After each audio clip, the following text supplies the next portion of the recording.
ఎన్నికల తర్వాత చంద్రబాబు రాజకీయాల్లో ఉంటాడని అనుకోవటం లేదన్నారు మంత్రి అంబటి రాంబాబు. రాళ్లు వేసిన పూలలా భావించి సీఎం జగన్ జనాల్లోకి వెళ్తుంటే న్యూమోనియా పేరు చెప్పి పవన్ కళ్యాణ్ పూలు కూడా చల్లద్దనడం విడ్డూరంగా ఉందన్నారు. రాజకీయాలకు ఏమాత్రం పనికిరాని పవన్ కళ్యాణ్ పార్టీని కులాన్ని తాకట్టు పెట్టి చంద్రబాబును సీఎం చేయాలని చూస్తున్నారని మండిపడ్డారు అంబటి. ఉంటాడని అనుకోవట్లేదు. చంద్రబాబు నాయుడు మళ్ళీ రాజకీయాల్లో ఎన్నికల తర్వాత ఉంటాడని నేను అనుకోవడం లేదు. ఎందుకంటే మీ అందరూ చూశారు, ముఖ్యమంత్రి అయితేనే శాసనసభకు వస్తానన్నాడు. ఆయన ముఖ్యమంత్రి కాలేడు, ఈ శాసనసభకు రాలేడు. ఇది ఆ రోజునే చెప్పి ఇవాళ కాదు, నేను శాసనసభలో అదే రోజు చెప్పాను నేను. కాబట్టి ఆ చాప్టర్ క్లోజ్ అయింది. మళ్ళీ ఎన్టీ రామారావుని ఏ విధంగా వెన్నుపోటు పొడిచి అధికారంలోకి వచ్చాడో మనం చూసాం.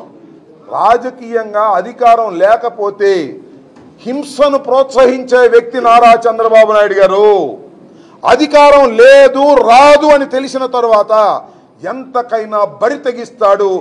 అదేంటి పవన్ కళ్యాణ్ గారికి పెద్ద పెద్ద దండలు వేయమాకండి, క్రేన్ల మీద పూలు జల్లమాకండి, ఆయన న్యూమోనియాతో బాధపడుతున్నాడు అనేటువంటి ఒక లెటరు నేను చూసి చాలా ఆశ్చర్యం వేసింది. రాజకీయాల్లో నాకు చాలా ఆశ్చర్యం, నవ్వు అనిపించింది. ఏమిటంటే పూలేయొద్దు, మా నాయకుడికి ఇబ్బంది జరిగిద్ది.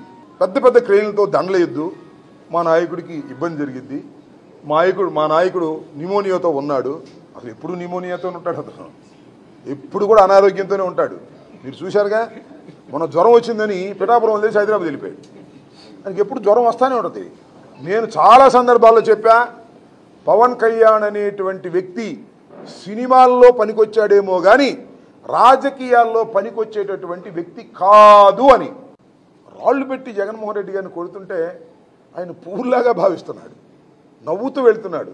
గాయమైతే కట్టుకొని ఒక్కరోజు రెస్ట్ తీసుకొని మళ్ళా తన ప్రయాణాన్ని కొనసాగించినటువంటి రాజకీయ వీరుడు జగన్మోహన్ రెడ్డి గారు. రాళ్ళు వేసిన పువ్వులుగా భావించే గుండె ధైర్యం కలిగినటువంటి వ్యక్తి జగన్మోహన్ రెడ్డి గారు.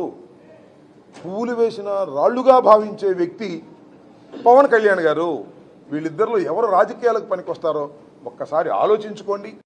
రాజకీయాలకు పనికిరాని వ్యక్తులు ఇవాళ చంద్రబాబు నాయుడిని ముఖ్యమంత్రి చేయాలనేటువంటి దుర్బుద్ధితో మరి రాజకీయాల్లోకి వచ్చి పార్టీని తాకట్టు పెట్టి, కులాన్ని తాకట్టు పెట్టి మోసం చేస్తున్నటువంటి పవన్ కళ్యాణ్ గారి మాటలు నమ్మవద్దని మాత్రం ఈ సందర్భంగా నేను చెప్పదలుచుకున్నాను.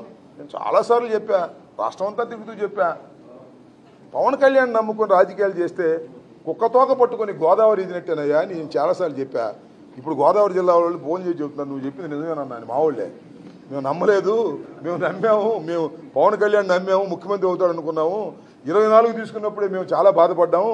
ఆ 24 సంగతి దేవుడు మళ్ళీ 21 చేశాడు, ఆ 21కి బాధపడ్డాము. ఆ రోజు పోనీ 21 జనసేన వాళ్ళకి ఇచ్చారంటే అవి కూడా కాదు, తెలుగుదేశం వాళ్ళు చేర్చుకుని వాళ్ళకి టికెట్లు ఇచ్చాడు. ఏమిటి కర్మ, ఏమిటి పార్టీ కర్మ?